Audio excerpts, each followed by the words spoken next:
You got into the safety business because you wanted to protect people, but somewhere along the way, the job started controlling your time, your schedule, your priorities, even your income potential.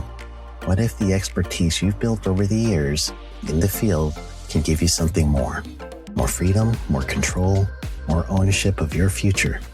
I'm Sheldon Primus, the author of 7 Steps to Starting a Profitable Safety Consulting Business and the host of the Safety Consultant Podcast, with more than 350 episodes helping safety professionals become consultants and grow their career.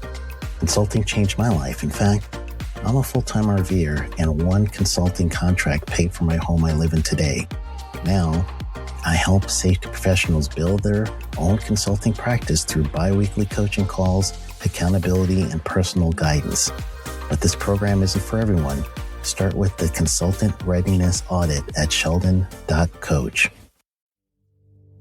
What if everything we thought we knew about safety was just interference?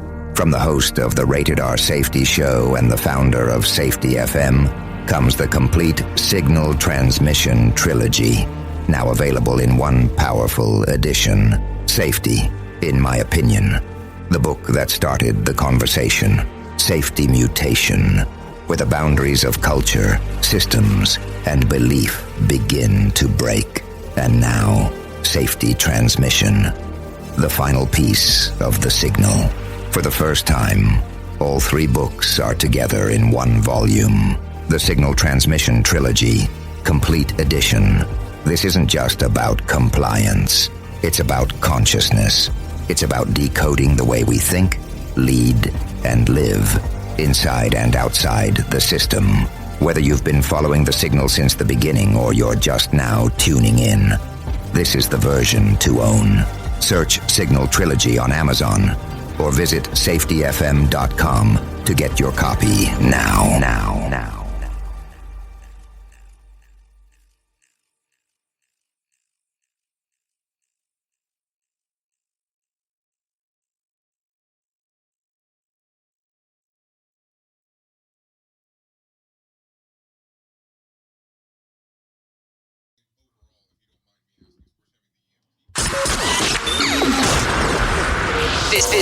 This show is brought to you by Safety FM.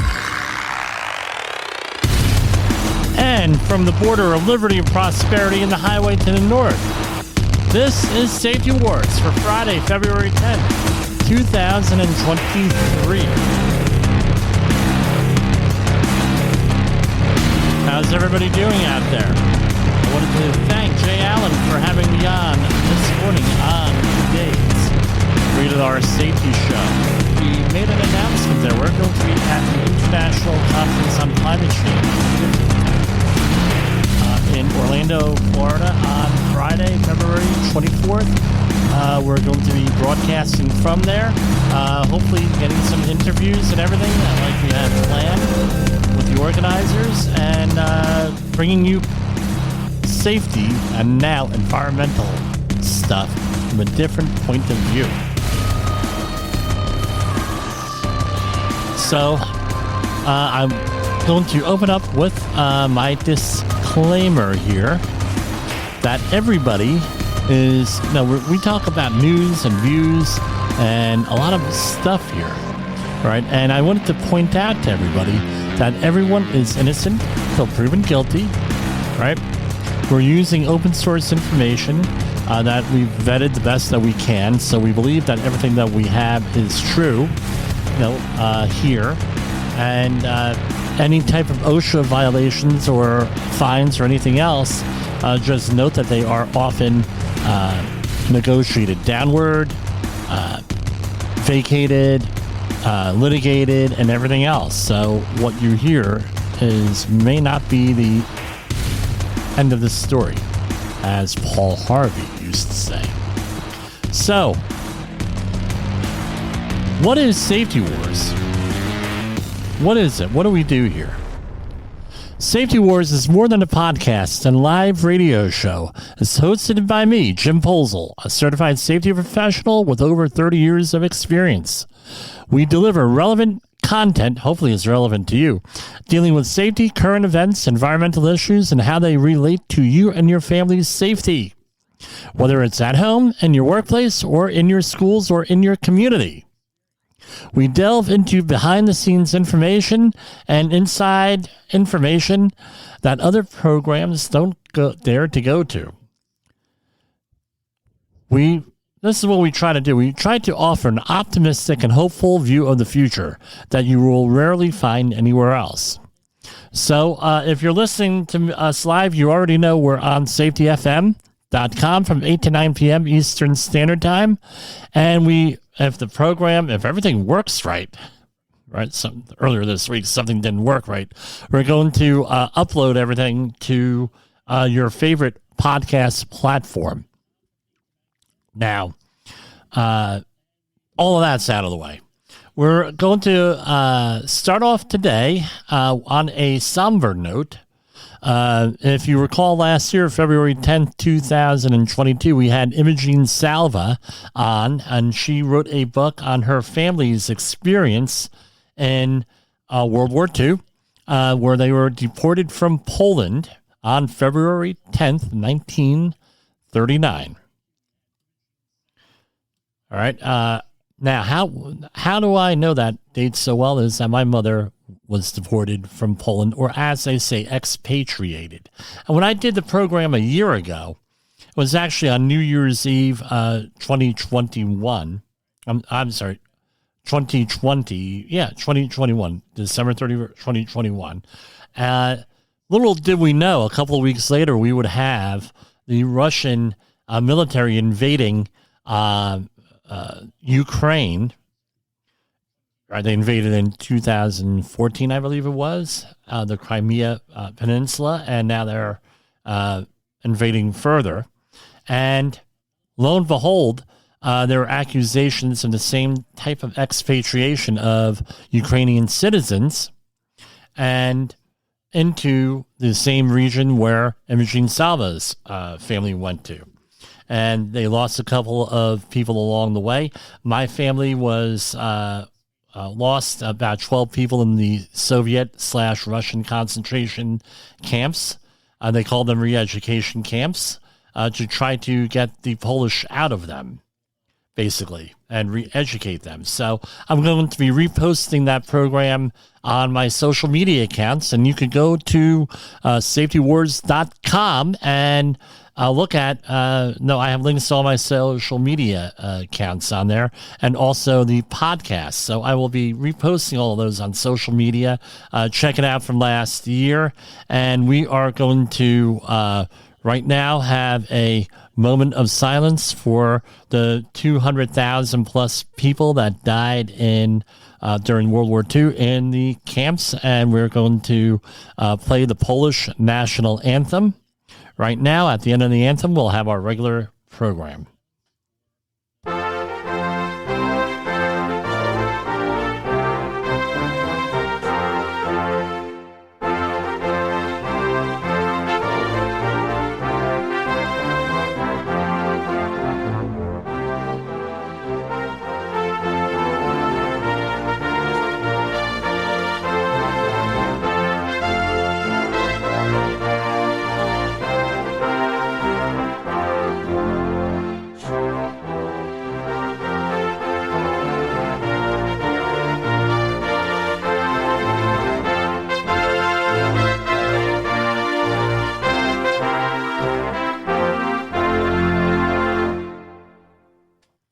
Okay, and thank you for allowing me to share that with you. And we're on to our regular program here. A lot went on today. A lot of excitement out there. We had another balloon fly over Alaska. This one reportedly, according to all news accounts and press releases, it was at 40,000 feet rather than 60 or 70,000 feet like the other balloon, and it posed a hazard to navigation. And it was shot down over Alaska. It's I don't know what to think about it. I'm just going to report it. There's really nothing for me to comment on. Someone's got a lot of explaining to do here, as Ricky Ricardo used to say, or did he say explaining to do? I don't know. I just hope that we could work things out and work out our differences here without any bloodshed. Going on, and you gotta love Singapore here. They know what their OSHA is called? The Ministry of Manpower, MOM. Right? A heightened safety period imposed on companies here has been extended by 3 months to curb a concerning rise in workplace deaths, the Ministry of Manpower, MOM, said on Friday. This safety period, which kicked in on September 1st, 2022, has been extended till May 31st, 2023, with additional measures in place. It was initially due to end on February 28th. Breaches of workplace safety and health laws that could result in death or serious injury will now come with higher penalties and a maximum fine of $50,000, up from $20,000 previously. Other additional measures include a mandatory half-day training course for the chief executive or board of directors of companies that are found with significant health and safety lapses following serious or fatal workplace accidents. This is to strengthen ownership and accountability among senior company leadership. Wow. Earthquake. This is still, we're looking at the earthquake still in Syria. One of my coworkers had a friend of a family member of a friend over here in Turkey killed. He's expecting a lot more. The death toll is somewhere, and this is Friday, February 10th at 8:09 p.m. Eastern Time. This death toll is expected to rise a lot here. We take no glee in this. I hope aid gets to as many people as possible here. But right now there's people are pissed over there because of they did not have the resiliency to go and combat this, to respond to this emergency over there. So I don't know. We'll keep on hoping and praying and helping out when we can. I wanted to remind everybody to please, if you're going to donate to a charity, please make sure it's a legitimate charity. They were taking donations today at work for this, and at one of the projects I manage, they were taking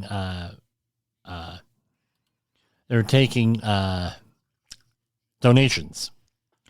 All right, I was told not to use the stammering, right? But I got like 3 things going on.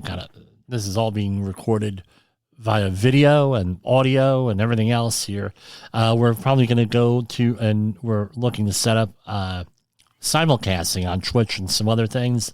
I'm getting used to looking at the camera here for this whole broadcast, so bear with me. Consumer advocates say Valentine's Day candies may have fallen victim to the deceptive practice of slack filling. Those heart-shaped boxes have lots of love, but very little chocolate. This is from the Washington Post, and it's a clutch decision. You buy your sweetie a Valentine's Day box.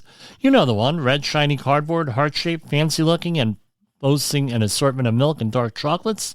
One is made by Russell Stover, the other classic Whitman sampler, which are owned by the same company. It sets you back about $7.99, and you buy it at your local pharmacy. So you go and you open it up, and guess what? You're expecting, all these chocolates, and guess what? It's all molded plastic inserts. So basically, they're charging you the same or more and giving you less. Why shouldn't? No, it's happening with everything else. Why shouldn't it happen with chocolates? I don't know. Again, remember, that is on Tuesday. Make sure you, I think make sure you get something this weekend. Take her out this weekend. If you can't do it on Tuesday, that's what we're most likely doing. I'm not telling you what we're doing. Let it be a secret to my wife. A surprise. Okay.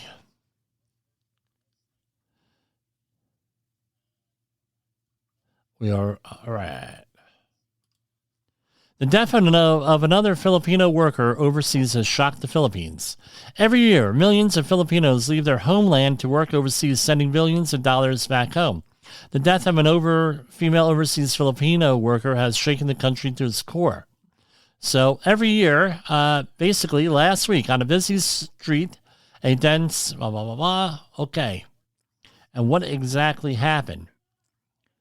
35-year-old Jubilee Ranara was working as a domestic worker in Kuwait when her charred body was found last month, discarded in the desert. Basically, the victim, a mother of two, was pregnant at the time of her death, and the teenage son of her employer has been arrested as a subject, and an investigation is ongoing. The Kuwaiti government has condemned the crime, while the Philippine government has vowed to get to the bottom of it. And basically, this is a big deal. As we recall, there were all different types of reports during the World Cup last year of fatalities in relation to the construction of the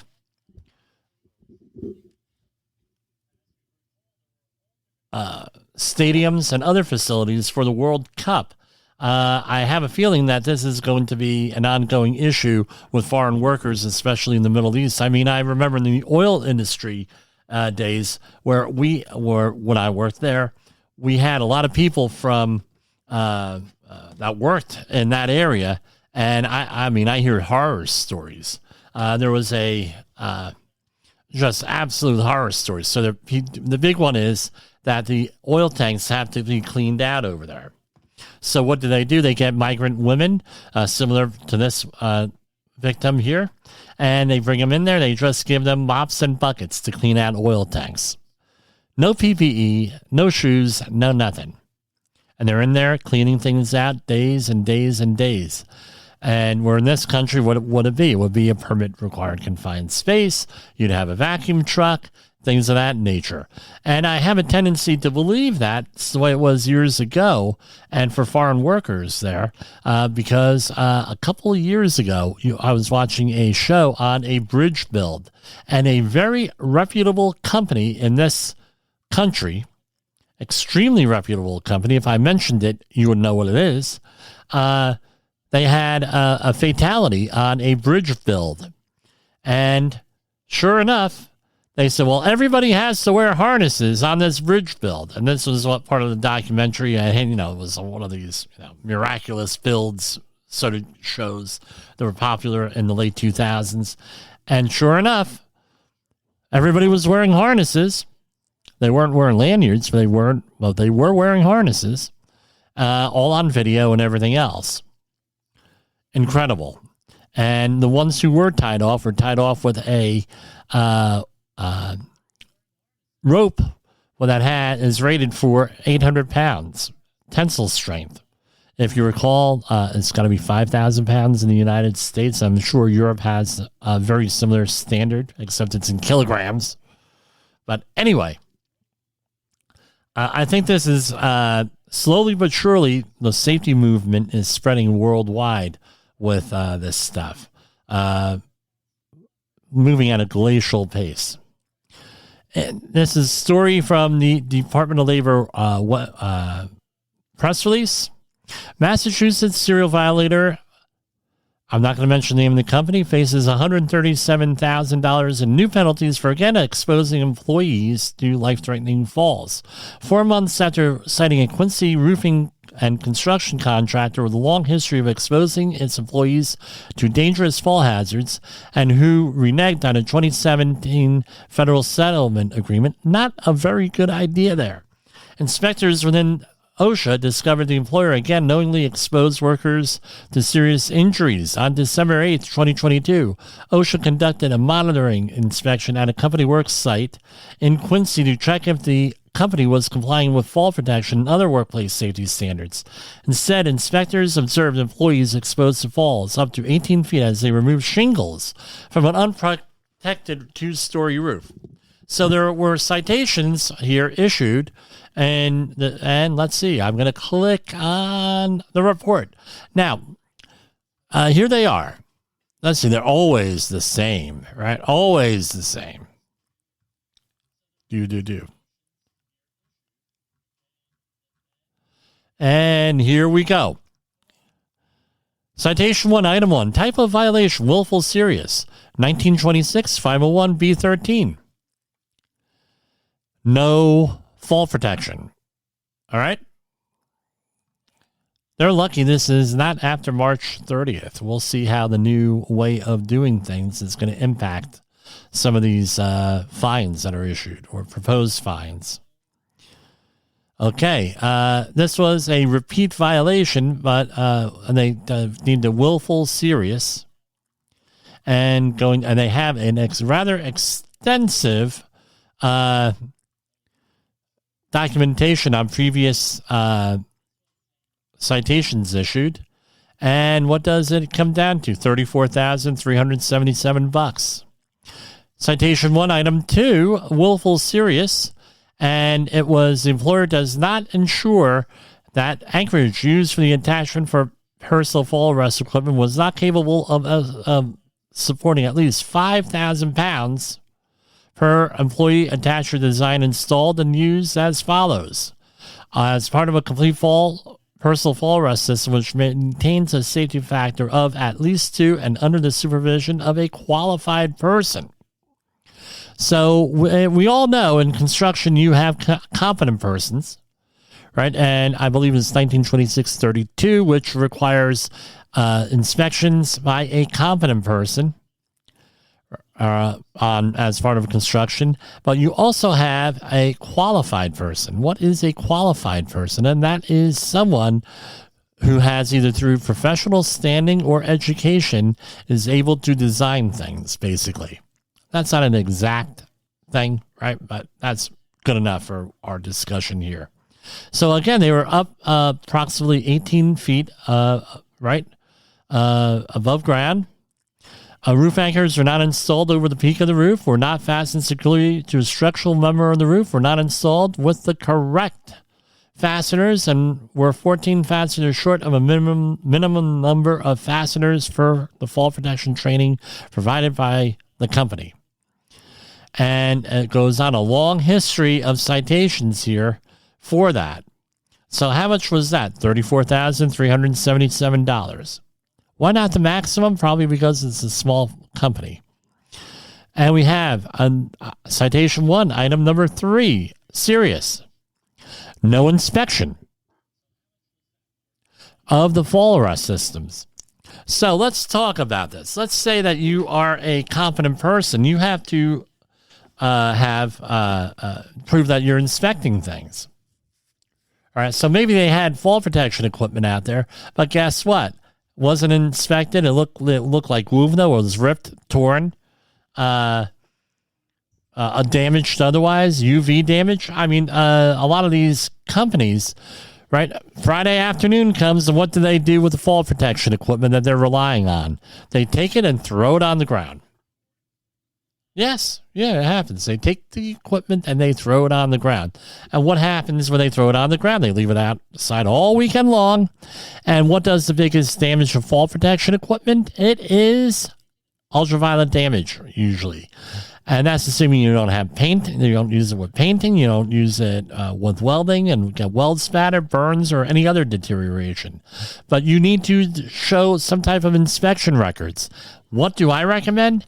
At least once a month, right, by a competent person, which is an exceedance of all of the other standards there out there.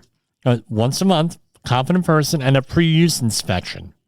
When I was hired years ago, my company, I should say, to do fall protection equipment inspections once a month on behalf of competent persons, because they could not rely on their competent persons to do inspections.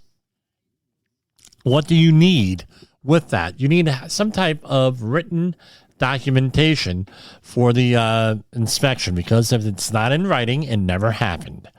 I hate to tell you that, folks, but that's just the way it is. And we have another one. That was $34,000. I think it would have been cheaper just to do the inspections. Now, when I say in writing, that doesn't mean that you cannot have it some type of an app, and there are apps out there that track that. Type of violation, citation 1, item 4, willful, serious. The employer does not assure that each employee exposed to fall hazards is trained by a competent person qualified in the areas specified in the regulation. Okay, no training. How much time do you normally get? That was another $34,377 thing, and that was willful, meaning that, and they were told about this multiple times. So you're out on a site, right? And you're having new employees come in, a contractor come in. I recommend, this goes either way on this. I've heard attorneys say, don't do this. Believe it or not. No, don't do this. I always ask, unless the client tells me not to do it, training records. Are you trained in fall protection? Are you trained in, you have a 30-hour outreach card, 10-hour outreach card? Are you trained in permit required confined spaces? Whatever is appropriate for that job. And the other thing is that I get the company to commit to who the competent person is, because guess what? Who do they try to pawn that off on? That responsibility. Any guess? Anyone want to take any guesses or venture a guess? Yeah, you got it. The lowly health and safety professional. That's who they go and pawn off that responsibility to. Now, and this is why, and I think Sheldon Primus would agree to this.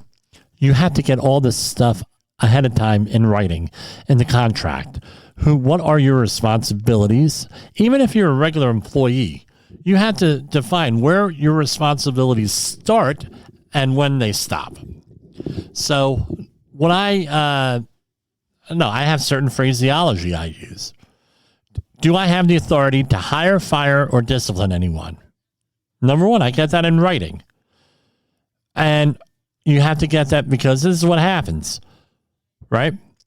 There's a problem. It could be a fatality, injury, catastrophic release, regulatory oversight. Doesn't matter. Who has the authority to do this?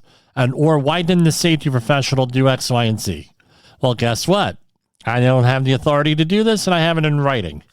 Who has the authority? Well, their designated competent person has the authority to do it. Their management has the authority to do that. Right? And let's say you're an employee. That's a really thing. Do I have the authority to hire, fire, or discipline anyone? Yes or no? No? Okay. When I have it, please get back to me. This way you're off the hook, at least personally and professionally. They don't want to enforce the rules. They don't want to enforce the rules. They don't want to follow the system in place. They don't know. What are you going to do?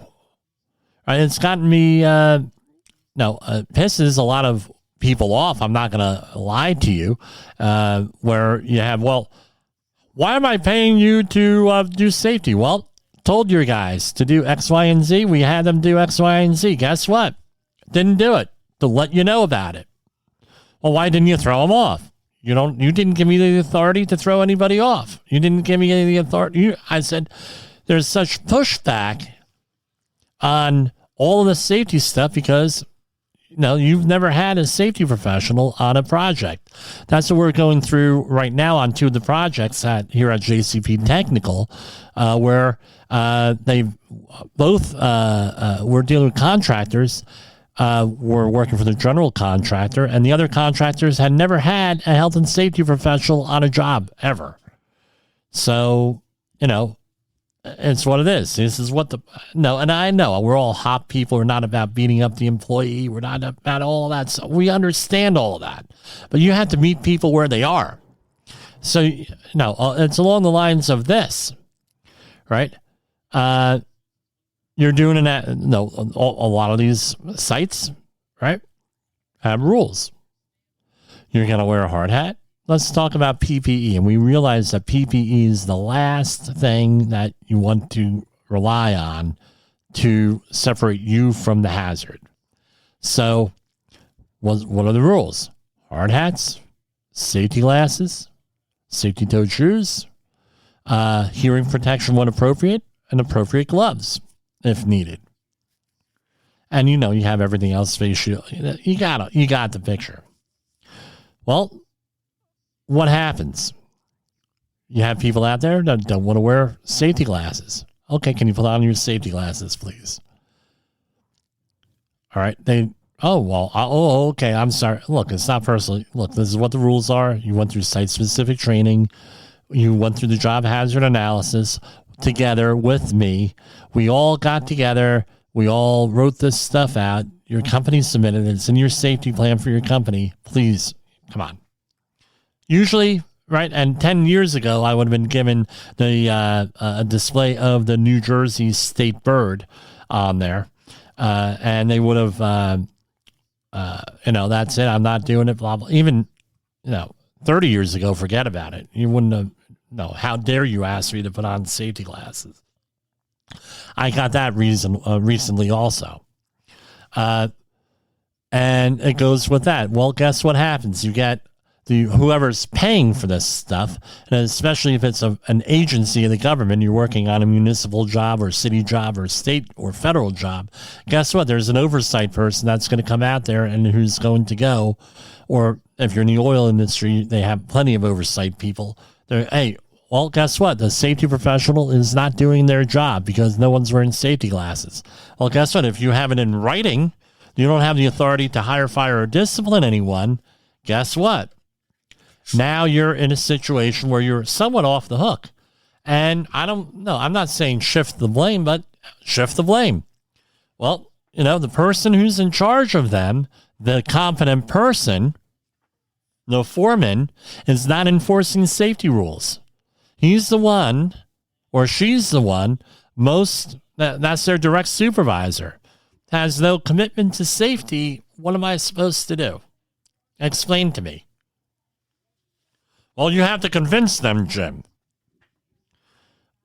Okay, do I have the authority to hire, fire, discipline people, pay people, control pay, or anything like that? No. Okay, what am I supposed to do? Right? Well, the people who do have that authority don't care about it, and this is where it goes into. You have to target people in the C-suite. You have a construction job, a large one, 1,000 people. You're not going to be running around with your head cut off, right? You're not going to be effective with that. So what do you need to do? You need to go and target the people that are in charge. The C-suite people, the people on site. Look, this is what it is. Can you please manage this? Now, there's another approach, too. It's called leadership. All right? We teach leadership here. We encourage leadership here. We have a whole leadership program we've had. Maybe I'll do that one day next week with leadership. All right, where you have to go out and you try to be the leader here, the person of influence. And there are ways of doing that, even if you don't have the authority or anything to do it. But guess what? Do you need? You need time. You need to develop relationships with people. You have to show that you're interested in them and be genuinely interested in them and their safety, their well-being. You're going to then get much better compliance than going out and, slamming them all the time. That's not effective. Nobody wants to be around somebody who's constantly slamming them. But if you could go with this thing where you try to, talk to the foreman, talk to the supervisors, talk to the C-suite people, talk to whatever to try to get them get the people on a construction job to do what they need to do, or even if you're in a general industry situation, right?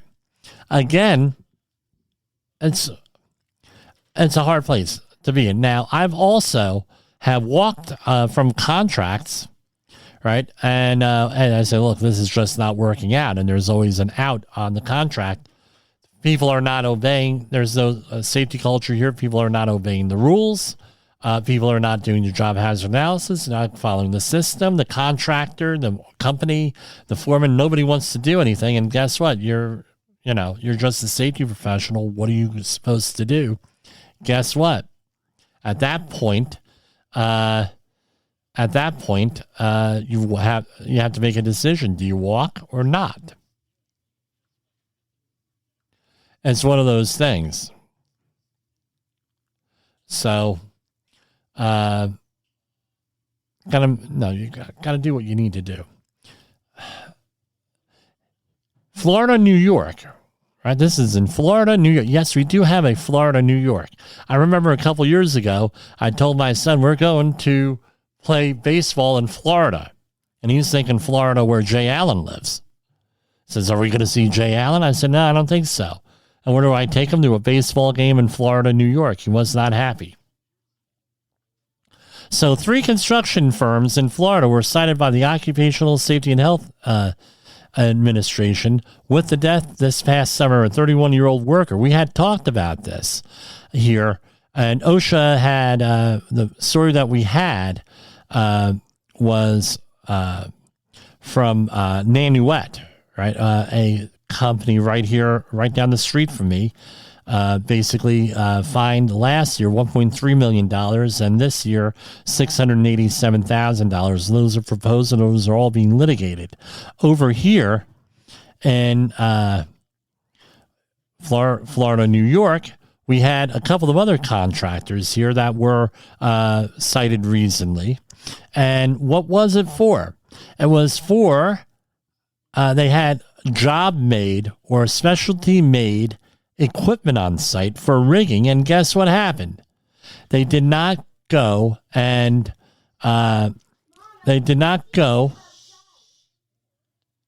we have an issue with the cat here. They did not go and proof test any of their rigging equipment. All right, that's a major thing here. So I'm not a crane expert by any means, but any of your rigging that you're going to use, and companies do make customized rigging. All that stuff has to be proof tested, has to be designed by a qualified individual, and some type of an engineering stamp has to go on that, cut sheet, something, right? So one of the biggest things, especially I see in construction, is that they make a hook from a rebar, piece of rebar, reinforcing bar for concrete. Because you have rebar benders on site, now people make an S-hook out of it and use it for rigging and everything else. Some of those things, I tell you what, probably strongest stuff around. But guess what? You need someone to go and sign off on that. You cannot just go and say, well, we're going to go and make this at home, blah, blah, blah, blah, blah, and then go to it. Because if that fails, who's liable? I'm not the one, not me, I can tell you that much. Okay. Moving on. We're going to talk, OSHA had a couple of other news releases here.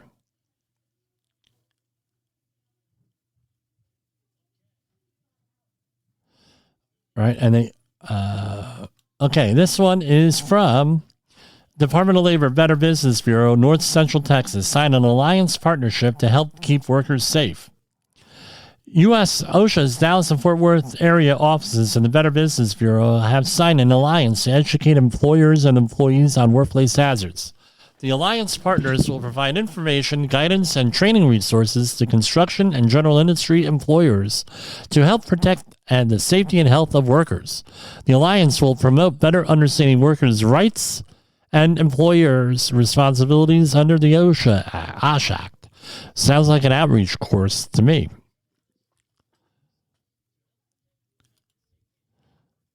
OSHA announces advisory committee on construction safety health to meet March 1st. Work groups to meet on February 28th. OSHA will hold the meeting of the advisory committee on construction safety and health on March 1st from 9 a.m. to 4. You can check the website, 9 a.m. to 4 p.m. Eastern Standard Time. And the meeting will include the following: remarks from the Assistant Secretary for Occupational Safety and Health, who will provide agency updates from OSHA's Directorate of Construction on the construction industry, presentation by American Concrete Contractors on hard hats to helmets,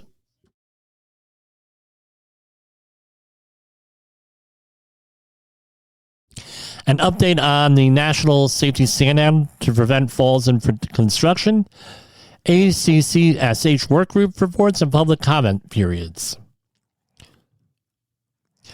So you can go and check out the website for the exact location. It's in Washington, D.C. U.S. Department of Labor and Georgia contractors promote safety health during the airport Hartsfield-Jackson Airport Concourse widening project. Again, another joint venture here, right? The U.S. OSHA, right? U.S. DOL's OSHA has signed a strategic joint venture partnership with an East Point, Georgia construction company to promote workers' safety and health during widening construction project of Concourse D at Hartsfield-Jackson Atlanta International Airport, the nation's busiest airport.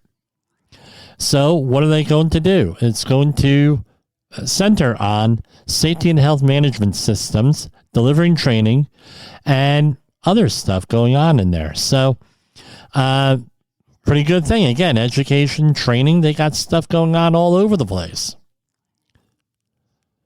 EPA news. Biden-Harris administration announces additional $1 billion in bipartisan infrastructure law funds to start new cleanup projects and expedite ongoing cleanup work across the USA.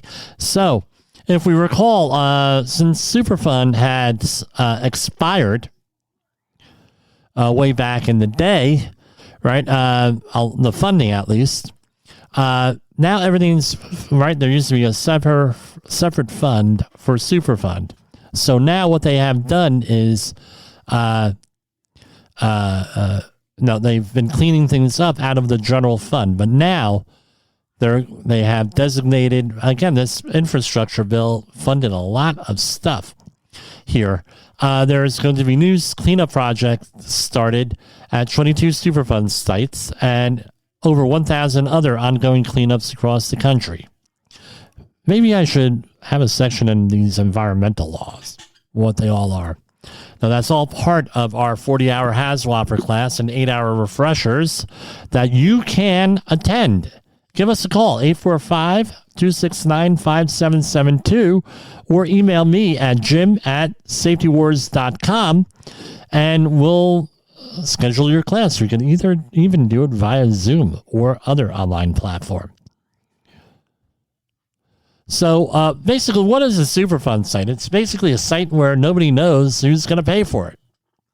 Or there's going to be litigation and everything else, and money is used from the feds to clean up the site, and then they go after whoever the primary PRPs, primary responsible parties, are. Thousands of contaminated sites exist nationally due to hazardous waste being dumped, left out in the open, or otherwise improperly managed. Right, and I spent the first 14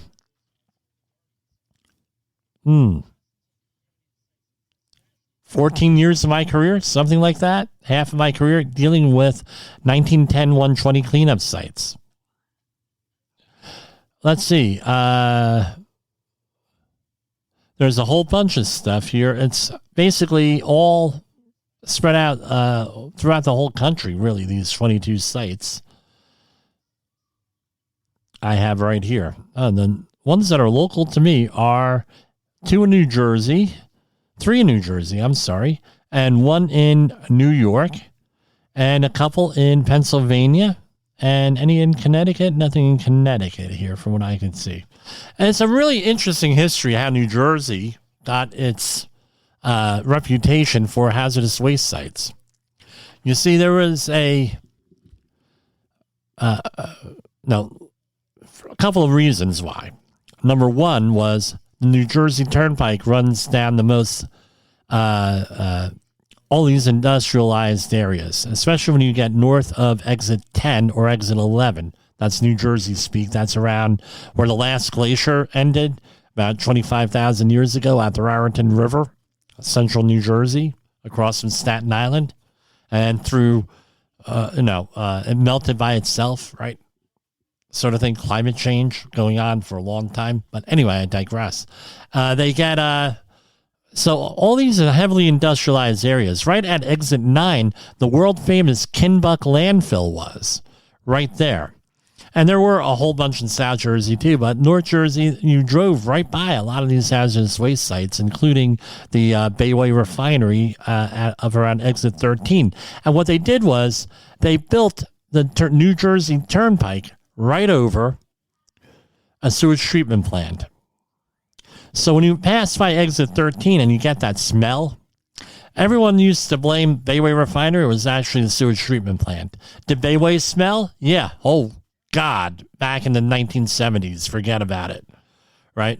I remember coming home, going to Bayonne, New Jersey from Woodbridge and Carteret up to there. And, the smell was horrible. But it was primarily from the sewage treatment plant and only a little bit from Bayway.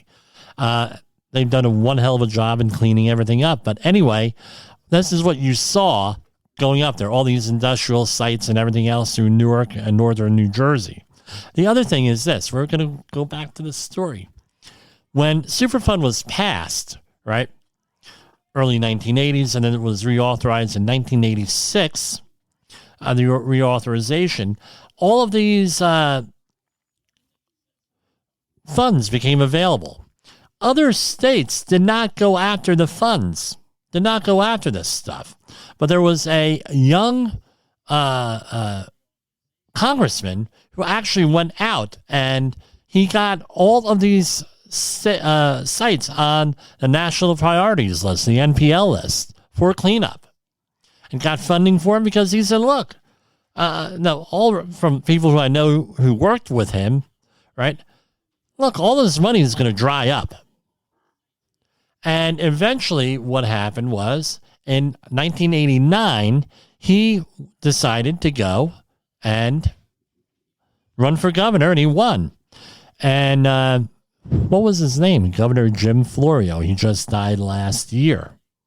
And so the joke was, well, New Jersey has all these hazardous waste sites, NPL sites, blah, blah, blah, blah, blah, blah, blah, blah, blah. And it's a very interesting history here of that.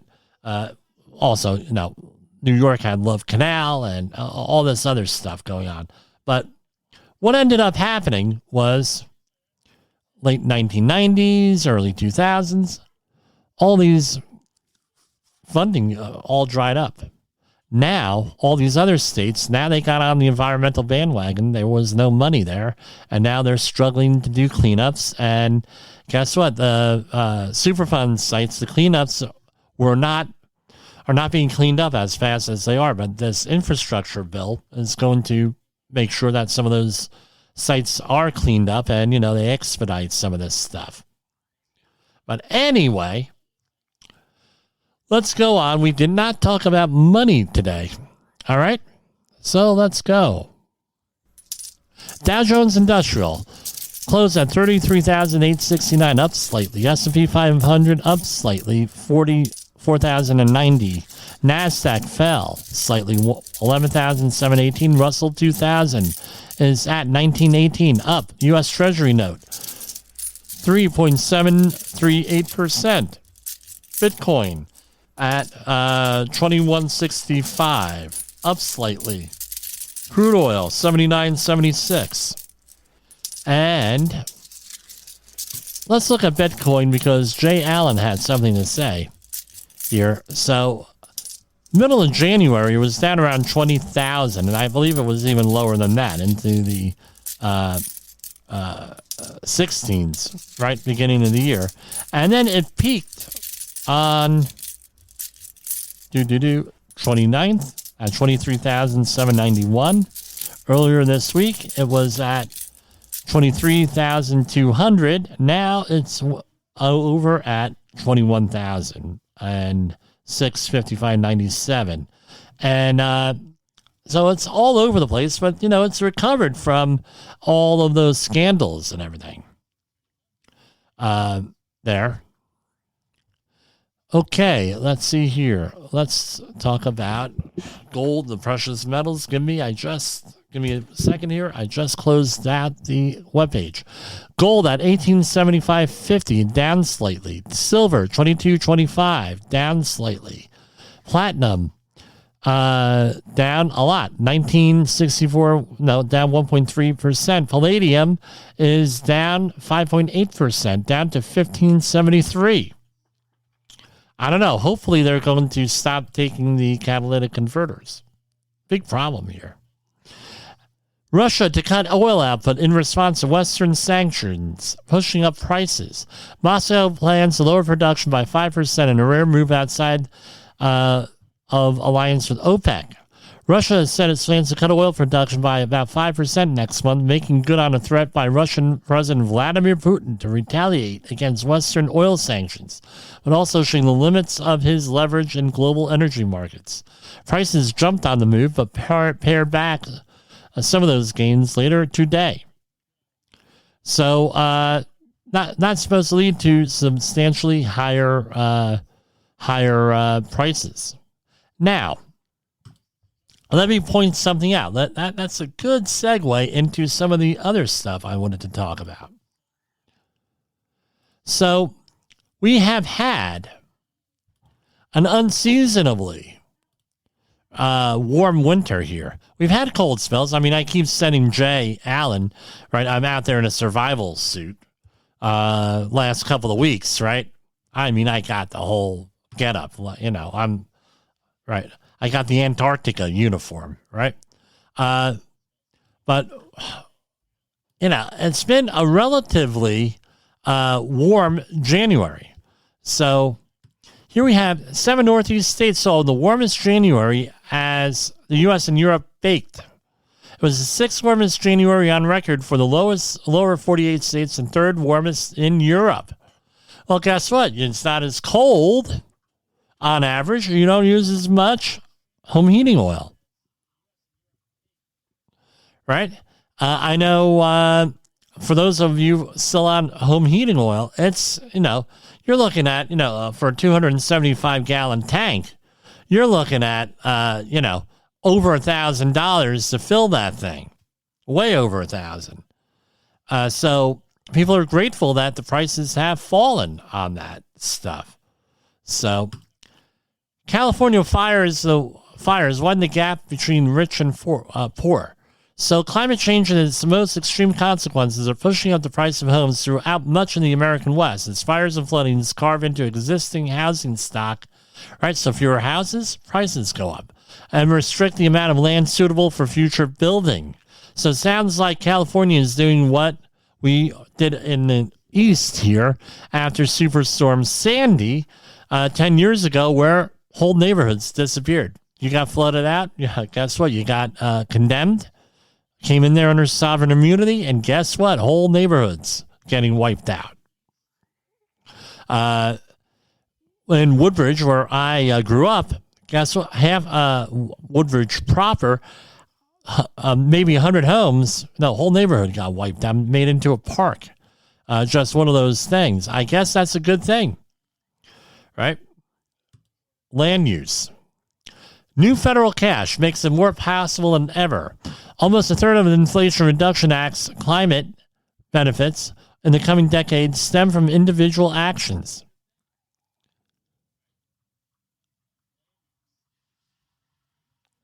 So the whole thing is, right, I used to have a byline on, I'm speaking extemporaneously. I'm running out of stories here. I used to have a byline on one of my old websites when I was involved that I used to run. Environmentalism without government, right? Where we cannot do much of what the government's doing or these large corporations are doing, but we can act by ourselves, set the examples. And I'm not taking credit for it, but that is catching on a lot. The problem here, there's good things and bad things about it, right? And here I'm looking at an article from the Washington Post here, where the government has put in incentives for lowering carbon footprints.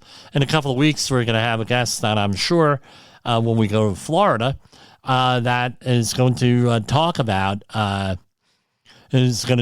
this stuff here. With this, is it going to make economic sense or anything else like that, or financial sense? I'll withhold any of my thinking on that.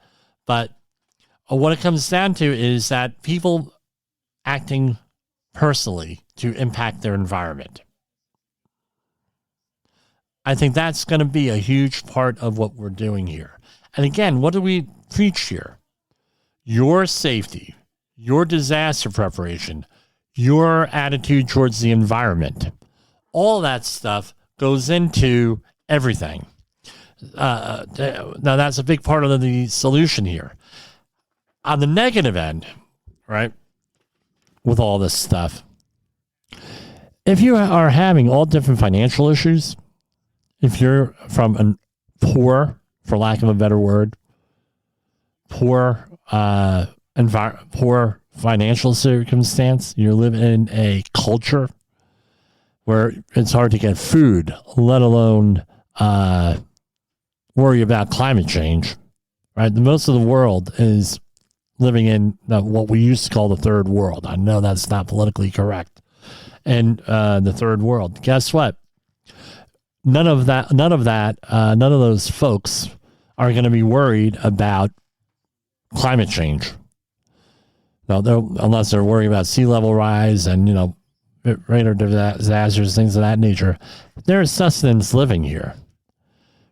Forget about paycheck to paycheck. These people are living meal to meal.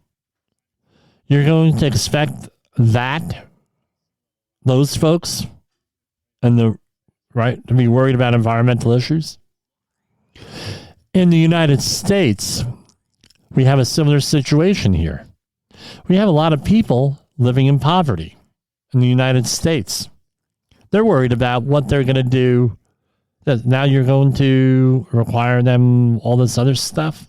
Something that has to be worked out and discussed in our society. I'm not going to offer any solutions, but I need to point that out. I feel the need to point that out. So, affluence leads to better care of the environment, historically, versus lack of affluence. That does not lead to protection of the environment. Just the way it is. And with the policy analysts out there, if you're a trained policy analyst like I am academically, this has always been a debate. What kind of policies do we have to promote the greatest good? And that's going to be, I think, a major thing in 2024. Let's finish this up there was a near miss at JFK, at JFK Airport here in New York. So American airline pilots involved in a near miss at JFK received subpoenas. The NTSB subpoenaed pilots who flew the American Airlines Group Incorporated plane that almost collided with another jet on a New York runway last month, the agency said. The Transportation Safety Agency said it issued the subpoenas Friday to the 3 crew members for American Airlines Flight 106 after they declined to conduct recorded interviews about the incident. Remember, in the United States, we still have a right to remain silent. We still have Miranda rights. Maybe I'm going into politics a little bit too much here, right? The plane used for the flight last month came close to hitting a jet operated by Delta Airlines on a runway at JFK International Airport. The agency said it tried 3 times to interview American Airlines pilots and once to record the interviews and transcribe them. The recording of the event captured by the plane's cockpit voice recorder was overwritten after the flight departed from New York not long after the near collision with Delta plane. The cockpit voice recorder records 2 hours of audio. The transcripts of each flight crew member's account of the activities and conversation leading up to the runway incursion is particularly important in the absence of a cockpit voice recording. So, I do not do accident investigations on plane crashes, but I do know something. There are a lot of books out there on the subject that I've read. And one of the things that they stress is the importance of a timeline. So even if you're not doing a plane investigation, it's very important to do any type of investigation, especially a major one, a timeline. What happened from time to time? And that's what the NTSB is trying to do here. Because that timeline adds something called, come on, what's it called, everybody? You hop people. Context. So it's important to put things into context with all this stuff. And that's what they're trying to do. But again, what do? You have to have a plan in place already. If you're going to be interviewed by a regulatory agency, what's your plan? Remember, that's like talking to the police. Talk to your attorney. I'm not going to give legal advice. So that's what we have for this week for Safety Wars. This is Jim Posel, and I will see you next week with some more entertaining, hopefully you find this entertaining, safety info. Have a great weekend, and enjoy watching the Super Bowl. The views and opinions expressed on this podcast are those of the host and its guest and do not necessarily reflect the official policy or position of the company. Examples of analysis discussed within this podcast are only examples. They should not be utilized in the real world as the only solution available, as they are based only on very limited and dated open source information. Assumptions made within this analysis are not reflective of the position of the company. No part of this podcast may be reproduced, stored in a retrieval system, or transmitted in any form or by any means, mechanical, electronic, recording, or otherwise, without prior written permission of the creator of the podcast, Jay Allen.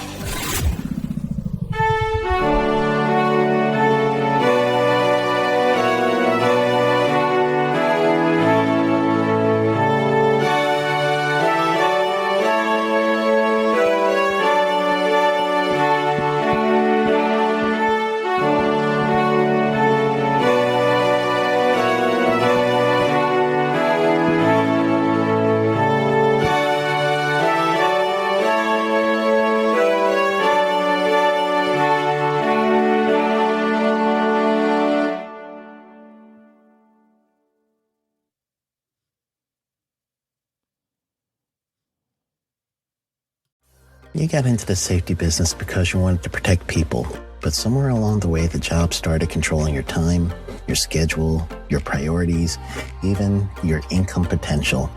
What if the expertise you've built over the years in the field can give you something more? More freedom, more control, more ownership of your future.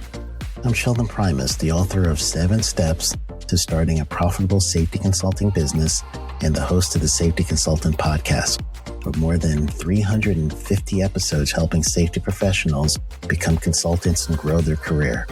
Consulting changed my life. In fact, I'm a full-time RVer, and 1 consulting contract paid for my home I live in today. Now, I help safety professionals build their own consulting practice through bi-weekly coaching calls, accountability, and personal guidance. But this program isn't for everyone. Start with the Consultant Readiness Audit at sheldon.coach. What if everything we thought we knew about safety was just interference?